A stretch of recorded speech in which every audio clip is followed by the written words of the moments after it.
네, 안녕하세요. 5월 11일 수요일 짱목과 말씀수다의 시간인데 어떠세요? 여기는 한라 생태원에 있는 참꽃나무 사이에서 제가 오늘 특별하게 찍게 되었습니다. 제가 이런 모양으로 지금 여행을 하고 이제 걷고 특별히 이제 맨발로 걸어 다니고 있어요. 영상 오늘 잘 보면 뒤에 한라산의 아름다운 모습이 보이게 될 것 같아요. 이 꽃들 한번 잘 보시면서 오늘 말씀을 보도록 하겠습니다. 오늘 우리에게 주신 하나님의 말씀은 창세기 43장 1절부터 15절의 말씀인데요. 하나님 말씀을 보시겠습니다. 그 땅에 기근이 심하고 그들이 애굽에서 가져온 곡식을 다 먹음에 그 아버지가 그들에게 이르되 다시 가서 우리를 위하여 양식을 좀 사오라. 유다가 아버지에게 말하여 이르되 그 사람이 우리에게 엄히 경고하여 이르되 너희 아우가 너희와 함께 오지 아니하면 너희가 내 얼굴을 보지 못하리라 하였으니 아버지께서 우리 아우를 우리와 함께 보내시면 우리가 내려가서 아버지를 위하여 양식을 사려니와 아버지께서 만일 그를 보내지 아니하시면 우리는 내려가지 아니하리니 그 사람이 우리에게 말하기를 너희 아우가 너희와 함께 오지 아니하면 너희가 내 얼굴을 보지 못하리라 하였음이니이다. 이스라엘이 이르되 너희가 어찌하여 너희에게 또 다른 아우가 있다고 그 사람에게 말하여 나를 괴롭게 하였느냐. 그들이 이르되 그 사람이 우리와 우리의 친족에 대하여 자세히 질문하여 이르기를 너희 아버지가 아직 살아계시느냐 너희에게 아우가 있느냐 하기로 그 묻는 말에 따라 그에게 대답한 것이니 그가 너희 아우를 데리고 내려오라 할 줄을 우리가 어찌 알았으리이까. 유다가 그의 아버지 이스라엘에게 이르되 저 아이를 나와 함께 보내시면 우리가 곧 가리니 그러면 우리와 아버지와 우리 어린 아이들이 다 살고 죽지 아니하리이다. 내가 그를 위하여 담보가 되오리니 아버지께서 내 손에서 그를 찾으소서. 내가 만일 그를 아버지께 데려다가 아버지 앞에 두지 아니하면 내가 영원히 죄를 지리이다. 우리가 지체하지 아니하였더라면 벌써 2번 갔다 왔으리이다. 그들의 아버지 이스라엘이 그들에게 이르되 그러할진대 이렇게 하라. 너희는 이 땅의 아름다운 소산을 그릇에 담아가지고 내려가서 그 사람에게 예물로 드릴지니 곧 유향 조금과 꿀 조금과 향품과 모략과 유향나무 열매와 감복숭아이니라. 너희 손에 갑절의 돈을 가지고 너희 자루 아기에 도로 넣어져 있던 그 돈을 다시 가지고 가라. 혹 잘못이 있었을까 두렵도다. 내 아우도 데리고 떠나 다시 그 사람에게로 가라. 전능하신 하나님께서 그 사람 앞에서 너희에게 은혜를 베푸사 그 사람으로 너희 다른 형제와 베냐민을 돌려보내게 하시기를 원하노라. 내가 자식을 잃게 되면 이르리로다. 그 형제들이 예물을 마련하고 갑절의 돈을 자기들의 손에 가지고 베냐민을 데리고 애굽에 내려가서 요셉 앞에 서니라. 네, 오늘 말씀을 보게 되면 야곱은 어떻든 간에 이 막내인 베냐민을 놓치고 싶지 않습니다. 요셉을 잃게 되고 나서 또 이 베냐민을 잃는다는 것은 정말 슬픈 일일 거예요. 그래서 베냐민을 이제 형들과 함께 애굽에 보내지 않으려고 애를 썼지만 결국 베냐민이 못 간다는 것은 가족들 전체가 굶어 죽는 그런 이제 상황이 되게 되는 것입니다. 이때 이제 어떻게 할까라고 하는 이 가족들끼리 고민을 쭉 하다가 결국은 그 형제 중에 유다가 내가 가족을 살리기 위해서 자신이 베냐민과 바꾸겠다. 그래서 베냐민을 이제 무사히 돌아오는 일에 자신이 담보가 되겠다라고 하는 이제 굉장한 선언을 이제 하게 됩니다. 유다의 이런 모습을 통해서 이들은 위로함을 받고 결국은 이제 애굽으로 돌아가기로 이제 결정을 하는 거죠. 특별히 베냐민을 데리고 가게 되는 겁니다. 이게 사실은 단순한 모습인 것처럼 보이지만 단순하지만은 않는 그런 모습이죠. 왜냐하면 여기서는 우리는 이 유다의 모습을 통해서 뭘 바라볼 수 있을까요? 여러분, 유다는 예수님이 태어난 족보잖아요. 결국 이 유다의 모습을 통해서 예수님의 모습을 우리에게 알려주고 있는 겁니다. 즉 예수님이 우리의 죄를 담보해서 십자가에 못 박힌 사건이라는 것을 이 유다를 통해서 알게 되었고 결국 이 유다 지파를 통해서 예수님이 이 땅에 오고 계시는 것을 상징적으로 보여주는 것이 오늘 내용의 말씀이라고 볼 수가 있습니다. 예수님은 상상할 수 없을 정도로 우리의 죄를 위하여 십자가에 못 박히셨죠. 우리의 죄를 대신해 주었다는 거죠. 세상에 어떤 신이 이 땅에 내려와서 죄를 대신해서 우리를 대신해서 죽을 수 있겠습니까? 사실은 상상할 수 없는 일이에요. 대부분 신들은 경배를 받을 뿐이지 함께 우리와 더불어 사는 그런 모습이 아니죠. 그런데 예수님은 우리 죄를 담당하면서 이 땅에 내려오시면서 우리로 하여금 그 죄를 담당하도록 우리의 죄를 담당하는 그런 모습을 보이신 것을 볼 수가 있습니다.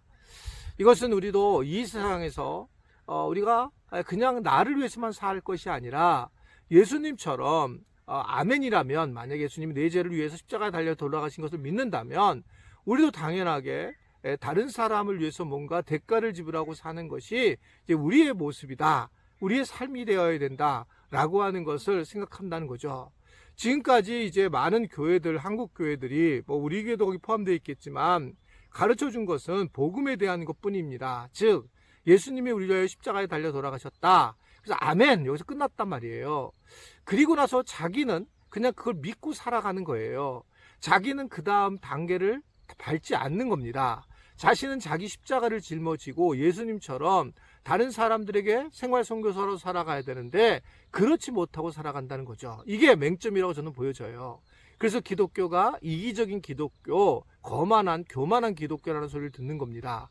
너무나 완벽한 진리를 예수님이 우리를 위해서 십자가에 달려 돌아가셨다는 사실을 믿고도 우리는 그 일을 삶 속에서 행하지 않으면서 굉장히 어려움을 겪게 되는데 오늘 보면 유다는 실제로 가족들 사이에서 그는 스스로가 그것을 짊어지겠다라고 하면서 삶의 모범을 보이고 있고 결국 예수님의 모습을 이 유다를 통해서 우리는 볼 수가 있습니다.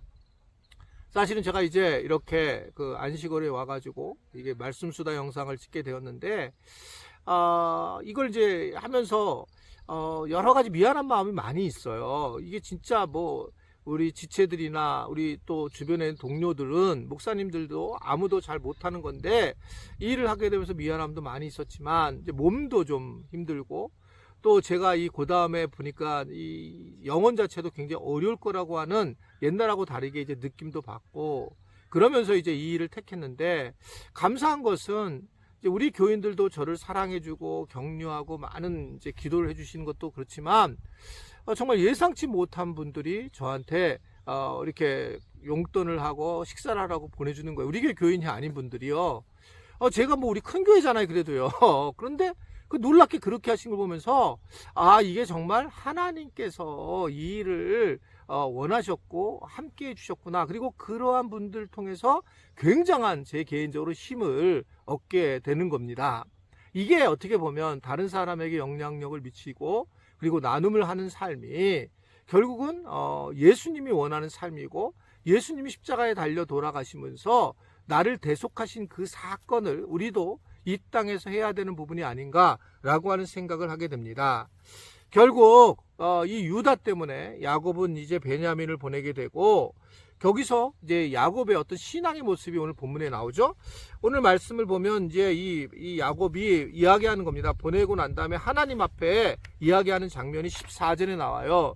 전능하신 하나님께서 그 사람 앞에서 너희에게 은혜를 베푸셔서 그 사람으로 너희 다른 형제와 베냐민을 돌려보내야 하시기를 원하노라 라고 하는 말, 내가 자식을 잃게 되면 이르리로다 라고 하는 고백을 하는 겁니다.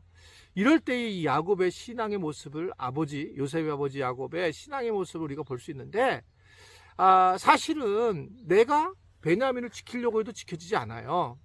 경험을 했을 거예요. 야곱이요. 내가 할 수 있는 게 별로 없어요. 살아가면서. 그래서 하나님의 은혜, 하나님이 지켜주시지 않으면 이렇게 돌아보내지 않게 하시면 방법이 없다는 걸 아는 거예요. 그래서 하나님의 은혜를 강구하는 그런 모습을 우리에게 보여주고 있습니다. 삶이 어렵고 힘듭니다. 누구나 그럴 거예요. 자, 이럴 때 과연 내 고집과 또 내 자만 또는 내 자아 중심적인 사고를 가지고 우리가 살아간다면 그것은 어떻게 보면 죄라고 하는 거죠. 저는 이런 생각을 해요. 성경에서 내일 일을 염려하지 말라라고 했는데 내일 일을 염려하는 거 이건 죄라고 생각해요. 성경이 그렇게 얘기를 하고 있고 하나님께서 예수님께서 그렇게 말씀하셨는데 계속 염려하고 두려워한다면 그거는 하나님을 안 믿는 거죠. 단순하게 그냥 염려하는 것 정도의 모습이 아니라 그렇게 생각을 하게 됩니다. 그래서 우리가 말씀대로 정말 살아가는 사람들은 말씀을 믿는 것이 결국 삶에 대한 부분들을 믿는 것이라는 것을 기억하고 오늘도 야곱처럼 철저하게 하나님에 맡기고 살아갈 수 있는 사랑하는 우리 지체들이 될 수 있게 되기를 주님의 이름으로 축원해 드립니다. 예, 얼굴이 내가 이걸 써가지고 잘 안 보이신 것 같아서 이렇게 보여드리겠습니다. 네, 지금 얼굴이 요래요. 이제 통풍이 와서 좀 살이 좀 빠지고 또 많이 걷고 있습니다. 좀 빠져야 되고요. 의사 선생님들이 살 좀 빼라고 그래가지고 빼야 되는 그런 상황에 왔고, 그래서 좀 빠지었는데 어떠세요? 괜찮습니까? 네, 기도하겠습니다. 하나님 아버지, 오늘도 이 말씀을 통해서 하루를 시작하게 하시니 감사합니다. 우리 지체들이 오늘 말씀을 통해서 예수님이 하신 일, 그리고 야곱의 신앙, 이것을 유다의 신앙을 보면서 삶의 변화를 가져오며 내가 있는 장소에서 예수님처럼 예수님과 같은 모습을 통해서 예수님이 다시 한번 이 땅에서 드러나는 모습, 내 삶에서 드러나는 모습을 경험하도록 축복하여 주옵소서. 예수님의 이름으로 기도드리옵나이다. 아멘.